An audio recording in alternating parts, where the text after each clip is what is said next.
Abrir nuestras Biblias, si la habéis traído, en el libro de Habacuc, el capítulo 1, y vamos a leer los primeros 4 versículos de este pequeño libro, pero muy profundo y con gran enseñanza.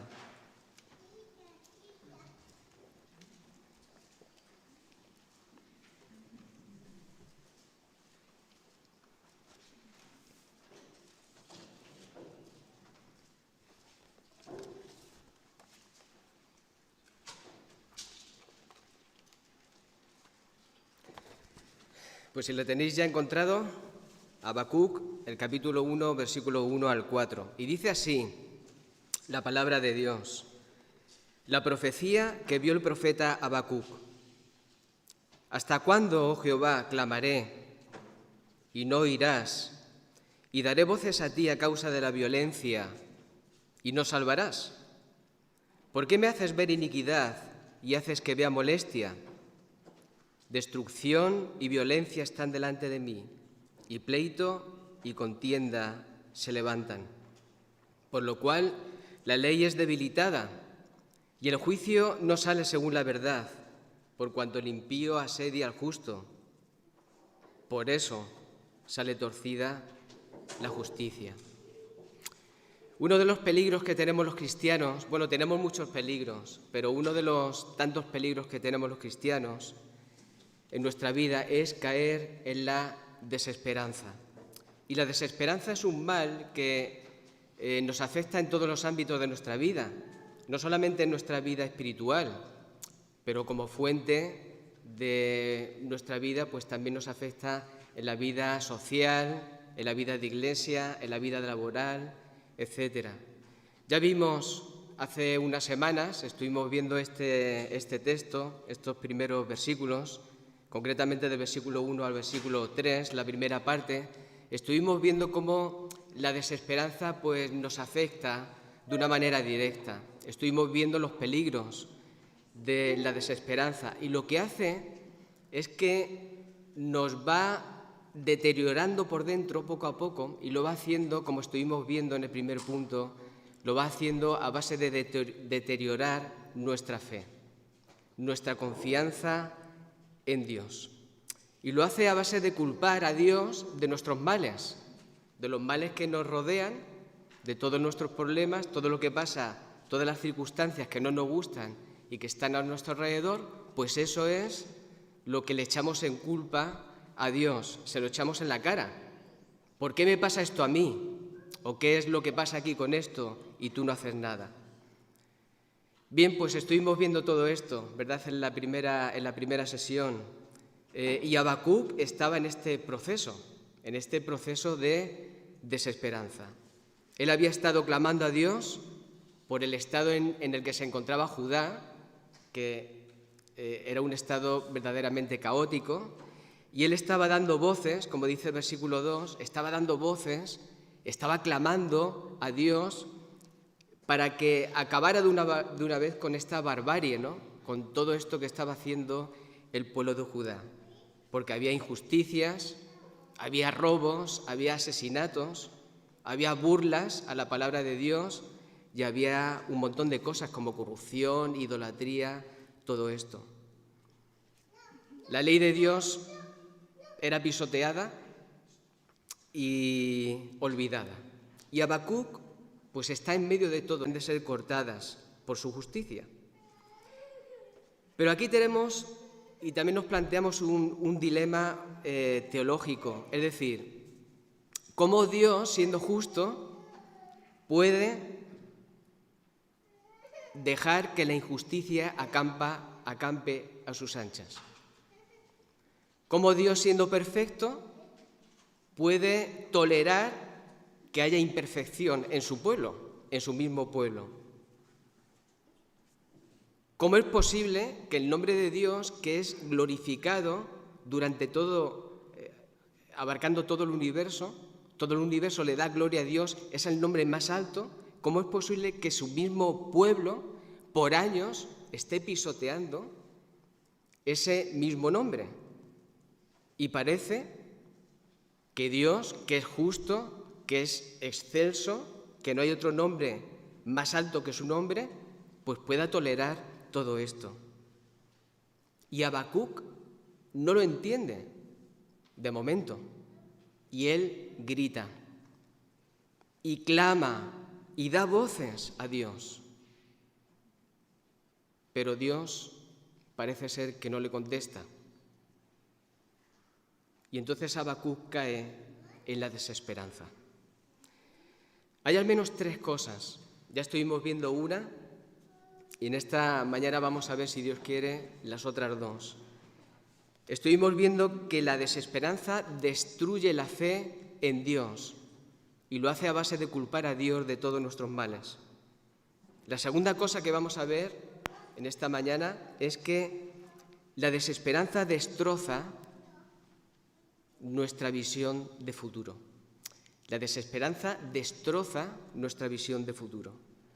Eso lo podemos ver en el versículo 3. Si me acompañáis, lo leemos juntos. Dice, versículo 3, la segunda parte del versículo, dice: destrucción y violencia están delante de mí, y pleito y contienda se levantan. Hace aproximadamente unos 10 días, en una pequeña porción de terreno estuve plantando césped.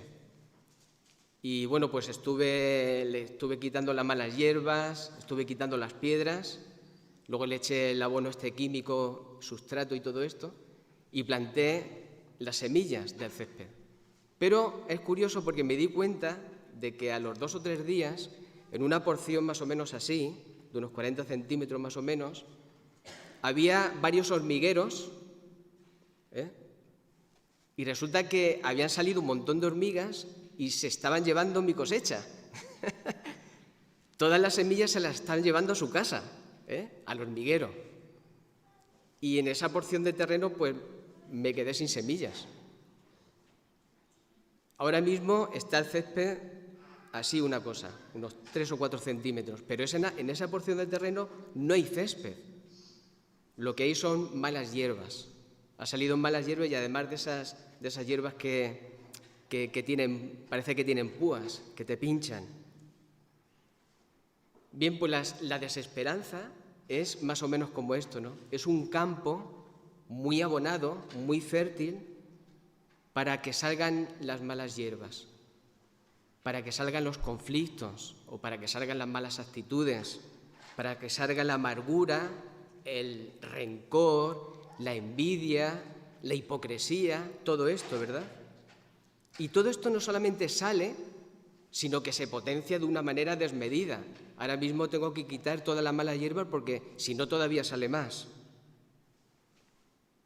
Y cuando estamos hablando de que nos instalamos en este estado de desesperanza, es como este campo fértil y corremos el riesgo de que no solo salgan unas cuantas malas hierbas, un poco de rencor por aquí, otro poco de orgullo por allí. No. Corremos el riesgo de que nos agobie y nos inunde de muchos problemas, de muchas malas hierbas, que antes no estaban, pero que ahora han germinado. Es cierto que Habacuc, en medio de un pueblo lleno de idolatría, de gente totalmente insensata, lleno de injusticias, de desobediencia a la ley de Dios, pero Habacuc parece que solamente vive en ese plano, ¿no?, de la vida. Ve la vida solamente desde ese mismo plano.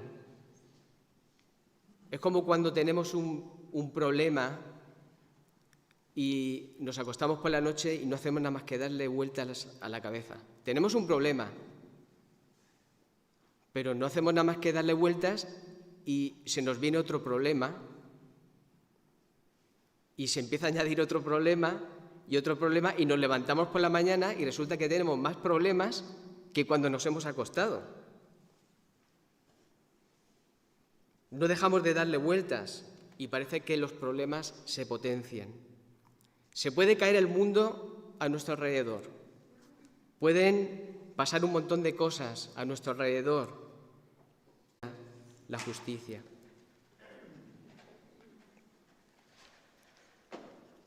Bueno, todo lo que dice Habacuc aquí es cierto. Es totalmente cierto.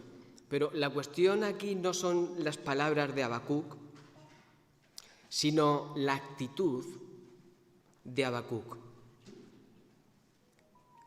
Y el profeta dice básicamente tres cosas. La primera que dice es que la ley ha llegado a ser vista con desprecio. Dice, por lo cual la ley es debilitada. Si recordáis, la gente no solamente hacía injusticias, era idólatra, era mala, sino que cuando Dios mandaba a los profetas, la gente se burlaba de los profetas. Hay que tener valor.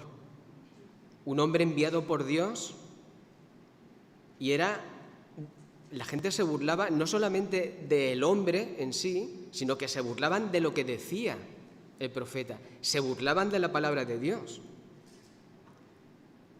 Y esto hacía que la ley, es decir, la palabra de Dios, fuera menospreciada totalmente, fuera pisoteada. La ley era ineficaz, se había vuelto totalmente ineficaz, no tenía poder. Era como escribir en un papel mojado, no tenía poder absolutamente para nada. En segundo lugar, lo que dice aquí Habacuc es que la justicia está muerta. Dice, y el juicio no sale según la verdad. La justicia es algo muerto. La ley está debilitada, es como una madre cuando va a dar a luz. Imaginaros que una mujer va a dar a luz y resulta que está ya casi muerta, está desfalleciendo, está muy débil, muy frágil. Y entonces, en el último intento de dar a luz, en el último esfuerzo, da a luz. Pero da a luz a un niño muerto. Da luz a un niño muerto. La ley, la madre, debilitada, a punto de morir, da luz a un hijo muerto. Algo muerto es algo que no tiene vida, que no se puede mover, ¿verdad? Que no vale para moverse. Pues la justicia estaba así, estaba muerta. La justicia debería ser la causa de que hay una ley sana. Cuando se hace justicia es porque la ley es apreciada, ¿no? Es porque tiene poder. Hay una ley sana. Pero en este caso, debido a que la ley estaba debilitada, la justicia no tiene poder, está muerta, no vale absolutamente para nada. Concluyendo, no hay justicia, ninguna. Y en tercer lugar, lo que dice aquí Habacuc, cuando dice, por cuanto el impío asedia al justo y por eso sale torcida la justicia, es que el resultado de todo esto es que los que esperan justicia son tratados con injusticia. Vaya cosa. Son tratados justamente con lo contrario. Es decir, todo lo que estaba relacionado con la verdad, o mejor dicho, todas aquellas personas que confiaban en la verdad, confiaban en la ley, confiaban en Dios, confiaban en la justicia de Dios, todas estas personas eran perseguidas y maltratadas por defender lo justo. Esto era el mundo al revés. Y todo lo que está diciendo aquí Habacuc es cierto. Lo que estaba pasando con el pueblo de Dios era cierto. Pero mirad, Habacuc, al exponer este hecho ante Dios, al quejarse de este hecho, lo hace desde un estado de pesimismo. Un estado de pesimismo. desde un estado de desilusión, como habíamos dicho antes, desde un estado de todo lo veo negro, aquí no se salva nadie, esto no hay quien lo arregle, esto es una ruina, no hay salida. El Salmo 42, ¿os acordáis? Un salmo precioso. Allí nos habla de David en un estado de pesimismo. Dice en el versículo 3, fueron mis lágrimas, ¿os acordáis? Fueron mis lágrimas mi pan de día y de noche. Mientras me dicen todos los días, ¿dónde está tu Dios? ¿Dónde está tu Dios? Bueno, aquí David había perdido la esperanza, estaba implantado en el campo de abono de la desesperanza. Estaba esperando si Dios pudiera hacer algo con su problema, pero parece ser que no había reacción de Dios. Y este esperar en Dios le llevó a un estado de impaciencia, de falta de fe, y cayó en un estado de pesimismo. Sus mismos enemigos todos los días le restregaban a la cara, ¿dónde está tu Dios? Y David lloraba de día y de noche. Y en este llorar y en este desesperar, le desesperó. Todo es negro, todo está mal, no hay solución. Tremendo. El estado del pesimismo en la Biblia, hermanos y amigos, es un tema muy interesante, sobre todo porque los cristianos, los que hemos depositado nuestra confianza en Dios, somos muchas veces tentados a caer en este estado. Que lo que hace este estado es dudar de la fidelidad de Dios. Dios no puede solucionar mi problema, yo me instalo en el pesimismo. Pero más que el pesimismo que nos lleva a mirar un futuro negro de una manera cruel y sin salida, la Biblia hace todo lo contrario. La Biblia nos muestra un futuro esperanzador, todo lo contrario al pesimismo. La Biblia nos lleva a un estado totalmente optimista, donde hay una salida, donde si tú tienes fe en el Señor, si tú confías en Él, en el Dios de toda esperanza, valga la redundancia, tienes esperanza. Porque para eso vino Jesús a la tierra, para traernos esperanza. Mirad, el cristiano ha dejado ser reo de muerte. Yo cuando medito en esto me quedo anonadado, ¿no? Hemos pasado de muerte a vida, de ser reos de muerte a ser ciudadanos del reino de los cielos. El apóstol Pedro nos dijo, antes no erais pueblo, estábamos como las ovejas descarriadas, sin pastor. Pero ahora, dice Pedro, ahora somos pueblo de Dios. En otro tiempo no habíamos alcanzado misericordia. Dice, pero ahora habéis alcanzado misericordia. Antes estábamos en un estado totalmente caótico, desesperanzador.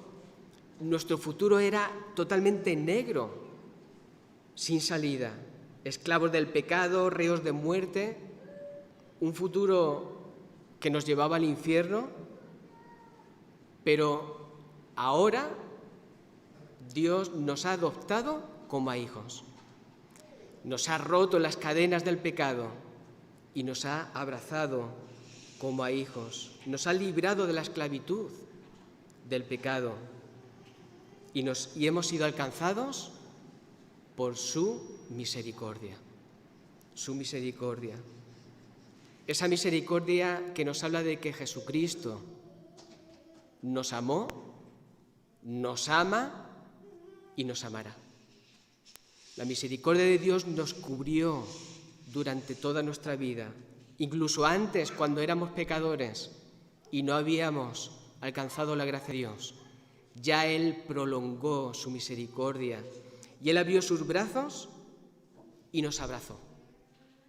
Nos adoptó como a hijos y nos dio una esperanza. Rompió todos los ladrillos que bloqueaban nuestra visión de futuro y nos dio una esperanza gloriosa. Y por eso, hermanos, y muchas cosas más, el pesimismo para el cristiano no es una opción. No es una opción. Es cierto que podemos caer momentáneamente en el pesimismo, que nos hace dudar de Dios, de su fidelidad, y nos hace dudar incluso de nuestro futuro, incluso de nuestra fe. Es cierto, pero esto no es una regla para vivir. No es una regla para vivir. Dice 1 de Pedro 5:7, echando toda vuestra ansiedad sobre Él. ¿Por qué? Porque Él tiene cuidado. Él tiene cuidado de vosotros. Y ahí es donde tenemos que entender que el pesimismo no entra dentro de lo que es la vida cristiana. El Espíritu Santo no utiliza esta herramienta para edificar a su iglesia, ni mucho menos. Porque el pesimismo impide la confianza en Dios, impide que nosotros confiemos, echemos toda nuestra ansiedad sobre Él. Por eso, cuando el creyente es atrapado por este pesimismo, lo que tiene que hacer es mirar a Cristo. No hay otra solución. No hay otra solución, porque es Cristo quien tiene cuidado de nosotros, no el mundo, no el estado de desesperanza. Es Cristo quien nos alcanzó con su misericordia y nos llevó y nos llevará a su gloria eterna. Pero Habacuc cayó. Y cayó en esta terrible trampa que nos ofrece la desesperanza. Y empezó a ver la vida desde un punto de vista totalmente pesimista. La ley de Dios ya no sirve, debilitada, casi muerta. La justicia prácticamente muerta, no hay justicia. Los impíos hacen y deshacen a sus anchas. Dios no hace nada por impedirlo. Y la gente buena es machacada por la gente mala, la gente que está corrompida por el pecado. Yo creo que un futuro más negro que el que tenía Habacuc no lo hay. Ahora bien, hemos visto tres cosas.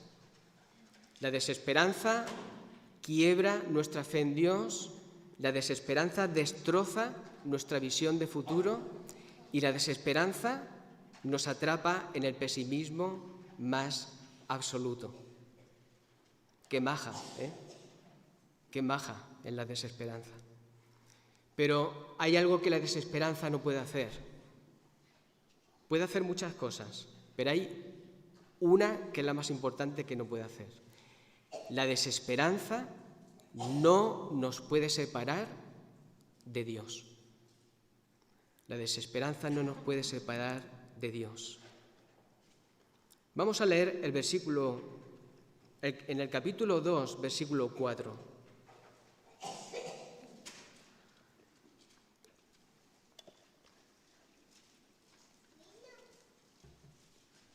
Capítulo 2, versículo 4, dice: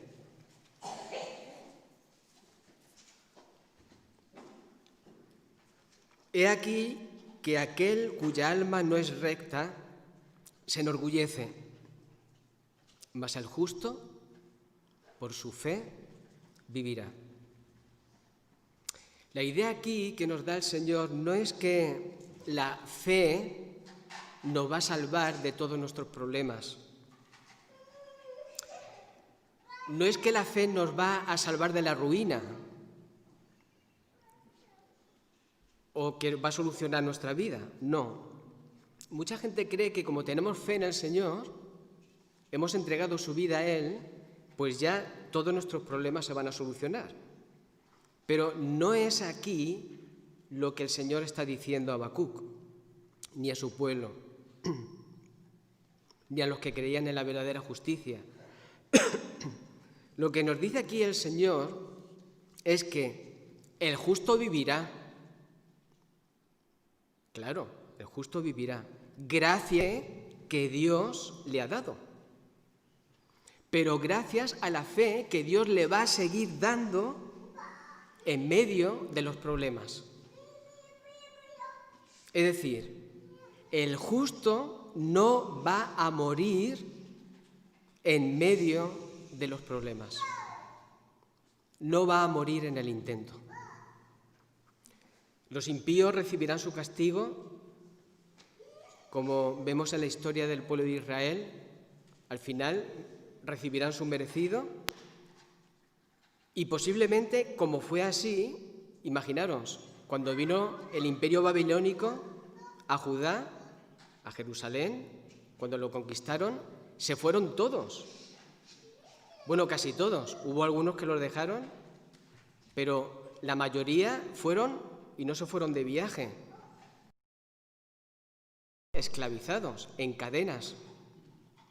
Pero tanto los impíos como los rectos, tanto los que creían en la ley de Dios como los que no creían en la ley de Dios, todos se fueron. Los creyentes también se fueron. Todos pasaron la cautividad, tanto unos como otros. Pero la promesa de Dios es que nunca abandona a los justos. Esa es la promesa de Dios. Eso es lo que dice aquí este versículo.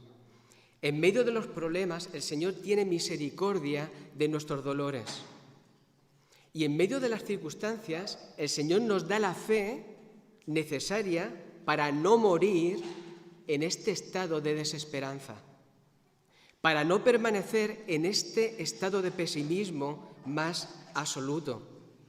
El Señor nos da la fe necesaria ¿para qué? Para seguir creyendo que nuestro Padre, aunque esté callado, no nos ha abandonado, sino que nos está escuchando, que está a nuestro lado, a pesar de los sufrimientos, en este caso, a pesar de la cautividad, a pesar de las injusticias de esta vida. Y esto fue lo que el Señor le mostró a Habacuc. Y esto fue lo que el Señor nos muestra a cada uno de nosotros. Quien tiene esperanza en el Señor le multiplicará la fe para creer en Él y seguirá viviendo a pesar, aún en medio de los problemas, porque Dios es justo, no lo olvidemos, y Él ama al que sigue la justicia. El justo vivirá gracias a la fe que Dios nos da para que creamos y esperemos en Él. Hay una cantante argentina, es una mujer ya mayor, me gusta mucho, es una cantautora, ella se llama Mercedes Sosa y tiene una canción con una letra que me gusta mucho. Ella habla en esta canción de las tragedias de la vida, de las guerras, de los conflictos, de la sangre derramada injustamente y concluye cada estrofa con una frase. Ella dice: ¿quién dijo que todo está perdido? ¿Quién dijo que todo está perdido? Yo vengo a ofrecer mi corazón. Yo vengo a ofrecer mi corazón. Habacuc, en su estado de desesperanza, de pesimismo, su fe quebrantada, una visión de futuro destrozada, bajó los brazos, pensó que todo estaba perdido. Y quizás tú en estos momentos, o en esta situación que estamos pasando en estos momentos, podamos pensar que todo está perdido. Quizás nos podamos identificar con Habacuc. Y crees que hay una pared demasiado grande en medio de ti, con ladrillos creados por medio de muchos problemas y conflictos, y estás en ese plano de la vida donde no ves más allá de ese tabique. Hay una desilusión. Todo esto para llegar hasta aquí, hasta esta pared, no hay solución. Dios no me escucha. Y ves el futuro y no ves salida. Todo es negro. A Dios no le importas. Parece que pasa de ti. ¿Quién dijo que todo está perdido? ¿Quién dijo que todo está perdido? Dice Mercedes Sosa. Yo vengo a ofrecer mi corazón. Y eso es lo que hizo Dios por Habacuc. Eso es lo que hizo Dios por ti y por mí. Yo vengo a ofrecer mi corazón. Dios no solo amó a Habacuc, a este pueblo, sino que Dios ama a todos aquellos que le miran a los ojos y le piden clemencia por sus almas, que le piden que salga de este estado de desesperación. A todos aquellos que estábamos atrapados en la desesperanza más absoluta, y Él prolongó su misericordia y nos dio esperanza. Cristo Jesús en la cruz ofreció su corazón, porque no todo está perdido. Él vino para traernos esperanza. David, después de caer en este estado de desesperación y de pesimismo, en el Salmo 38, dice, y esperaré. Y concluye, mi esperanza está en Dios. Mi esperanza está en Dios. Hermanos, nuestra esperanza descansa en el Dios de toda esperanza. Y esperamos en Él, ¿sabéis por qué? Porque Él nos amó primero. Él nos amó primero y entregó el corazón de su Hijo para que vivamos en este mundo de desesperanza con la esperanza en Él. Una fe que Habacuc tenía quebrada, lo hemos dicho, pero cuando leemos el libro de Habacuc seguidamente a partir del versículo 4, Habacuc comprendió que Dios estaba callado, pero no era sordo. Él estaba escuchando. Comprendió que este Dios no le iba a dejar huérfano en medio de esta sociedad corrompida, como tampoco a nosotros nos va a dejar huérfanos en medio de este mundo, a pesar de las circunstancias. Nuestro Dios nos promete que nunca nos abandonará, que nuestro futuro, nuestro presente está en Él. Y Él prolongará por toda la eternidad su misericordia y su amor. Dice el capítulo 4, versículo 17. Aunque la higuera no florezca, ni en las vides haya frutos, aunque falte el producto del olivo y los labrados no den mantenimiento, y las ovejas sean quitadas de la majada y no haya vacas en los corrales. Con todo, yo me alegraré en Jehová y me gozaré en el Dios de mi salvación. Y dice Habacuc: Jehová el Señor es mi fortaleza, el cual hace mis pies como de ciervas, y en mis alturas me hace andar. Que el Señor nos bendiga, hermanos. Amén.